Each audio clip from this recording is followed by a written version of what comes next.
Hello? Hi there. Can I speak to Mr. Sam Rae, please? Yeah, speaking. How are you doing, Sam? I'm calling from the podcast. Yeah, fine. Been a bit under the weather.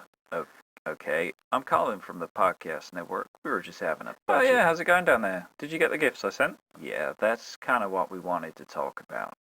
Your show is running somewhat over budget. Can't be that much. I've hardly done anything. Well, that's kind of the other problem.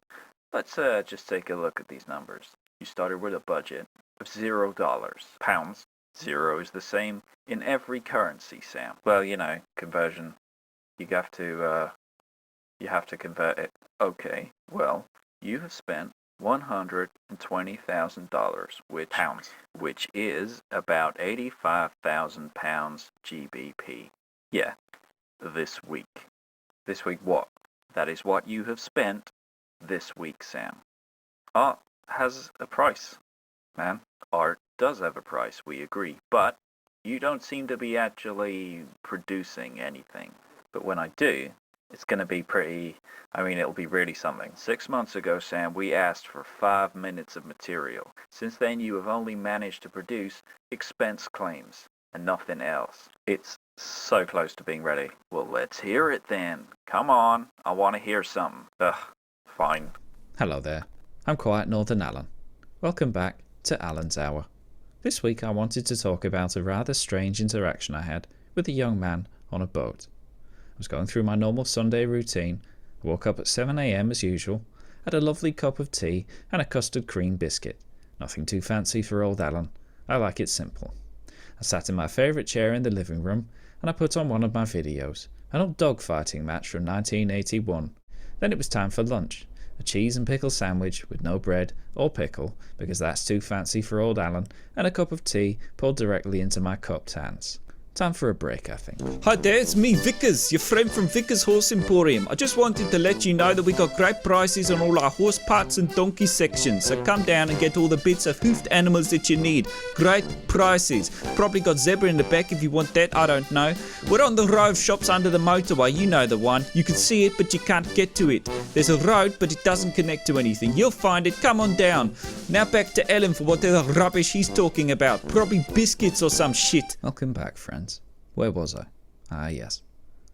I remember that the model shop down the road was getting a new shipment of ships in bottles. That's funny, isn't it? A shipment of ships. I do like a joke.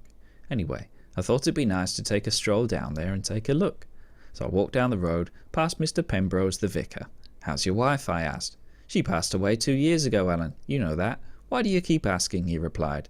Strange man. This bit of shit, you don't want to hear this. I'll just fast forward. Well, it's pretty good so far, I guess.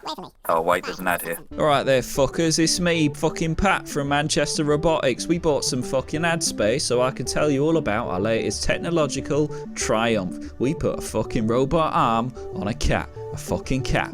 He's walking around knocking shit off shelves wherever he wants. He has fucking agency over his own destiny like a fucking human. I told my mum about it. I was like, Mum, look, I put a robot arm on a fucking cat. She was like, what'd you do that for? I said, to give the little some fucking control over his environment. You wouldn't fucking understand, Mum. Fuck you, and fuck you too, Phil. You're not my real fucking dad. Welcome back, friends. So anyway, I finally got to the shop and went in. I walked over to the display of little bottles with even littler ships in them. Lovely, I thought. Just splendid. There was one, an old-fashioned sail ship that particularly took my fancy. It had a lovely mast and a comfy-looking chair on the main deck. That looks like a nice place for a sit-down, I thought. So I climbed inside the bottle, walked across the sea. It's not real water, you know. It's just plasticine. I climbed up the ladder on the side and sat down on a comfy chair. My newspaper was there, along with a hot cup of tea and a biscuit. Chocolate digestive, because it was after 3. I started reading the newspaper when a very rude man came over and asked, "Are you going to buy anything, sir? Because you can't just sit in here all day." "Whatever do you mean?" I replied. "I came in here for a sit down, and that's exactly what I plan on doing."